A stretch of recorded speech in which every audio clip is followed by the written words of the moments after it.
చూస్తున్నాం. చూసి ఏదో ఒక మంచి చేయాలి అనేటువంటి ఉద్దేశం ఉంది. దాంతో అది మొదలెట్టాను.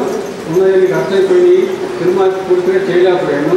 మళ్ళీ ఇంకో మిత్రుడి యొక్క సహకారం, ఆయన కూడా ముస్లిమే, నా భార్య మిత్రుడు, అతని యొక్క సహకారంతో ఆ సినిమాను చేయగలిగాను. దాంట్లో మళ్ళీ నేను ఇదే చెప్పానండి, ఏ తండ్రి అయినా ఏ తల్లైనా బిడ్డల్ని సరిదిద్దుకోవాలి. చిన్నప్పటి నుంచే వాళ్ళలో దేశం గురించి, దేశ క్షేమం గురించి, దేశ పురోభివృద్ధి గురించి పునాదులు వేయాలి. వాళ్ళ జీవితాలు తల్లిదండ్రుల దగ్గర నుంచే ప్రారంభం కావాలి. తల్లిదండ్రులు చెప్పాలి, విధిగా చెప్పాలండి తల్లిదండ్రులు. అలా చెప్పబట్టే నేను ఈ సినిమాని చేయగలిగాను, ప్రజలకు చూపించగలిగాను. నెక్స్ట్ కూడా నేను ఏం చేశాను, సినిమా వచ్చిన ఆడినంతకాలం చాలా హ్యాపీగా అందరూ చెప్పుకున్నారు నన్ను.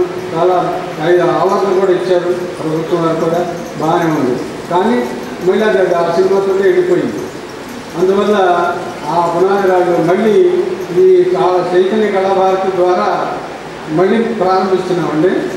ఆయన వేలు పట్టుకుని మళ్ళీ ఏ కార్యక్రమం చేద్దామన్నా, ఏం చేద్దామన్నా చేయడానికి సిద్ధంగా ఉన్నాను. అదే చెప్పడానికి సంకోచం లేకోకుండా చెప్తున్నాను. నా తరఫున కూడా ఉన్న ఫ్రెండ్స్ అందరినీ కూడా ఏకం చేసి ఆయన యొక్క అడుగుజాడలు నడవడానికి మేము రెడీగా ఉన్నాము.